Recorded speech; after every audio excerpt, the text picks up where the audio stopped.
Hello everyone and welcome back to Fantasy Football Fix. My name's FPL Phillips and welcome back to the Your Quick Guide series, where every game week of the season we take a look at the top captaincy picks. Not going to be a long discussion this week, but then also the top predicted point scorers ahead of that game week 2.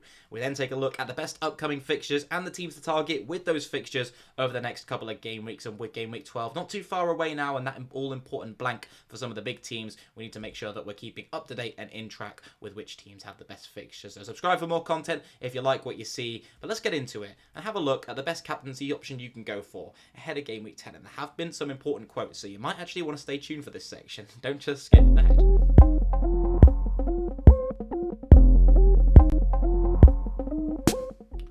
So, with the captaincy, you may well quite rightly have thought, I'll just stick the armband on Erling Haaland this week. And you can see quite rightly from all the green numbers down the middle in his column why you should go for him. 10.1 predicted points this game week with 2.32 expected goals as a team for Manchester City right down near the bottom. And then an expected FPL points per 90 as a player of 9.34, which you can see miles ahead of someone like Jarrod Bowen, who we also could be considering as a bit of a differential option this week. But this is the most recent quote from Pep Guardiola. He said, regarding Haaland, he will take a break. There will be games where he's not going to play. We are lucky last season he could not play many games in a row. We have an incredible physios, and thanks to them, he can play every 90 minutes. They are important with their hands. They allow players to play. So, if you read into that, you can take it one of two ways, I suppose. Pep Guardiola saying that Haaland's not going to play every game, and so far, maybe he's been a bit fortunate that he's managed to get so many minutes. What I would say with regards to that quote is we've heard it from Pep before. We've heard that he's going to have Haaland's minutes managed. He came out a few weeks after saying something along the similar lines to this quote, that potentially Haaland is not in that state where he's going to get benched. So he's gone back on his word before. I wouldn't take too much note of that quote per se, and I would stick the captain's armband on Erling Haaland. All the data you can see really suggests that. The only thing not going in Haaland's favour this week is that the expected goals conceded of the opponent, Southampton look a slightly tougher opponent than Fulham, who have an expected goals conceded per 90 of 2.04 and are looking like quite a weak defence. So if you're feeling extra ballsy, stick the armband on Jarrod Bowen or someone along those lines. But for now, I think really you just have to go with Erling Haaland. He is as close to a set and forget captain that I think we've ever seen. He's rivaling Salah last season, where you just had the armband on him every week. It didn't matter who his opponent is. And we could even see the triple captain coming out soon from some people. But always hold off for a double game week is my advice later on in the season. So Haaland captain, no one is surprised by that. Let's get into having a look at something a little bit more controversial. And this is the predicted points totals that are predicted by our algorithm. And you can see here Haaland unsurprisingly top of that, with De Bruyne, who we saw in the captaincy matrix, in second on 7.9. So over 2 predicted points behind Erling Haaland this game week, despite playing in the same team, having the exact same fixture. Just have to go for Erling Haaland, even if you own both De Bruyne and Haaland. You're sticking the armband on Haaland, aren't you? Let's be realistic. We then got Jarrod Bowen in third, so he is actually the third highest predicted point scorer at this game week, despite being on nearly half the amount of predicted points that Haaland is. We then got Gabriel Jesus in fourth, who a lot of managers seem to have hopped off at. He seems to be hurting a lot of experienced managers' ranks at the moment, given that a lot of people made the switch over to someone like a Mitrovic or a Tony, who have underperformed as of late. Mitrovic picking up a knock 2 in game week 9. That seems to have been an injury that's carried over from the international break. We've then got some more Man City assets in Cancelo and Foden coming into the top 10, with Mohamed Salah all the way down there in 5.0. Mason Mount, Zaha and Maddison as mid-price midfielders make up the rest of the top 10. And Zaha's one of the players that I really think is a great option to bring in this week. Had Chelsea in game week 9, so you could have held off one more week. And I was, to be honest, planning to do the switch of maybe Jarrod Bowen across to Wilfried Zaha. I'm now in a more tricky predicament where Bowen seems in pretty good form, has that nice fixture, even talking about him as a differential captain, and I'm not really looking likely to move out James Maddison or Jarrod Bowen in my team in order to bring in Wilfried Zaha. But if you've got a different midfielder that you're looking to ship out, perhaps you even want to move on Martinelli, although I wouldn't recommend it personally. If you've got a midfielder that you're looking to ship out, I recommend bringing in Wilfried Zaha this week. I think he looks like a really good midfield pick. He's tied for predicted points with Mason Mount and James Maddison. But really, I think out of those three, I'd go for him and bet on him to have the best performance in game week 10. And a lot of the fixtures coming up as well, which do look rather nice for Crystal Palace. And so we'll get into having a look at all the upcoming fixtures now and the best teams that you can target. And because of that game week 12 blank, we're not seeing Arsenal or Man City anywhere near the top. You can go and check out the full fixture analyzer for yourself over on the Fantasy Football Fix website. The link is down below in the description. If you want to use the tool, alter the game week range, alter whether you're looking at the attacking or the defensive fixture difficulty over there for yourself. And when we look in the left-hand side, we can see the attacking fixture difficulty that I just mentioned. And it's Bournemouth who are coming in at the top of there.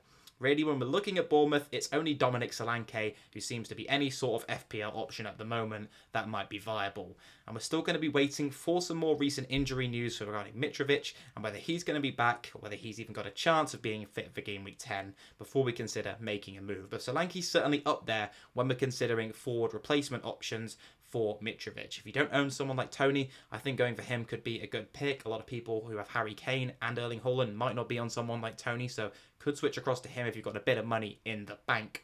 But Solanke looks like a pretty decent alternative too. And you can see below Bournemouth, just below them in the fixture rankings, we've got Aston Villa, who did actually have a pretty good showing out in game week 9, despite not managing to put the ball in the net against Leeds. They had a very good XG total, and Watkins in particular was the one making up a big chunk of that expected goals. So he's another forward option that you could consider. It's a little bit more expensive than Mitrovic, I think, but you could go for him if you've got that little bit of money in the bank to make the upgrade. You could go for Ollie Watkins as a bit of an out there punt, who is very, very low ownership at the moment amongst experienced FPL managers. More people seem to be going for Solanke, but Watkins is flying a little bit under the radar. His finishing hasn't looked brilliant recently, admittedly. He's quite a frustrating player to own in FPL, do be told. But Watkins could be a very nice differential if it does come off, and he has been getting chances in recent game weeks, as we saw in game week 9. We've then got West Ham United there, so Jarrod Bowen really being the standout option. They've got a tricky fixture in game week 12 against Liverpool. They call that a tricky fixture. That's what it's rated on the fixture difficulty rankings. Liverpool at the moment haven't been looking great. I'd rather Bowen was going up against Trent on the opposite side of the pitch at the moment. But Tsimikas has been starting, doesn't look massively defensively solid either. Liverpool as a unit just haven't been impressive at all and have been shipping a lot of goals. So I'm not worried about having to start Jarrod Bowen in game week 12. Maybe making the switch across to someone like a Zaha in that week I could do if Liverpool do seem to improve though. We've then got Wolves down there in 4th, and really when we look at Wolves, we're not looking at any attacking options at the moment. They've just come off the back of a 2-0 loss to West Ham United. Didn't look impressive at all. I would avoid any players from Wolverhampton Wanderers. And then finally we saw with Crystal Palace, Zaha looking like a very nice option. Could maybe even go for someone like an Edouard if you're looking for a different striker option and don't have a way to get Zaha in, but would still like a Crystal Palace player. But for now, I think Zaha seems to be the standout. The talisman on penalties, got a lot of things going for him over someone like Edouard. And then we'll move across to have a look now at the defensive fixtures and the top teams to go for there. And Leicester, with that clean sheet that they just managed to keep against Nottingham Forest in a very convincing 4-0 win, looks like they could be a defensive team to target maybe now. Having said that, they did concede a lot of chances, and when I hit the post, they could have conceded from a few other bits of play as well, so it didn't look totally convincing. Of course, Danny Ward between the sticks hasn't looked like he's massively confident this season, so I'm still not totally assured that going for Leicester now seems to be a good option. 1 week ago, we were saying it's a pretty bad option. The fixtures are very nice. Can the fixtures breed some defensive form for them? We're yet to see, I suppose. We've only had 1 week where we've seen them manage to pick up that clean sheet as of late. But if you are looking to go for a Leicester defensive option, they have got some very nice cheap picks available, namely James Justin at 4.3 million, and then also Castagna, who's 1.1 more at 4.4. And when we look at the underlying data, which I looked at using the Opta Stats tool over at Fantasy Football Fix, I saw that the expected goal involvement, so the expected goals and the expected assists together for Castagna was actually double that of James Justin. And now when I've watched Leicester, I think that Justin looks a pretty good pick, but Castagna's underlying data and him getting forward more suggests that he'd be the one to go for if he can afford that 0.1 million extra. And speaking of defenders around that price bracket, we've also then got Guehi, who's an option at Crystal Palace, who you can see just beneath Leicester in the defensive fixture difficulty rankings. And they've got a very, very nice fixture in game week 12 against Wolves, who we just discussed, who haven't been scoring a lot of goals at all lately. So when you're having to bench these Man City and Arsenal players in game week 12, Guehi looks like one that even if you don't start him in some of the game weeks surrounding game week 12 is a very nice option to start in this game week and a very good differential pick to own in my opinion. We've then got West Ham United, who, to be honest, I wouldn't be targeting any defenders from at the moment. A lot of people only Vladimir Sufal. He got rotated for Kera, who came in and got a bonus point when West Ham did manage to keep that clean sheet. But I'd be avoiding any of the West Ham assets in favour of just going for the better options, which I think there are at Leicester and Crystal Palace probably. Guehi would be my pick of the bunch. Down there at the bottom, we've then got Fulham at 4th. Wouldn't go for any of their assets, despite Leno looking pretty good in goal at the weekend. And then finally, Chelsea, who have a pretty decent run coming up. They've got Man United in game week 13, which looks like the toughest fixture of the next 4.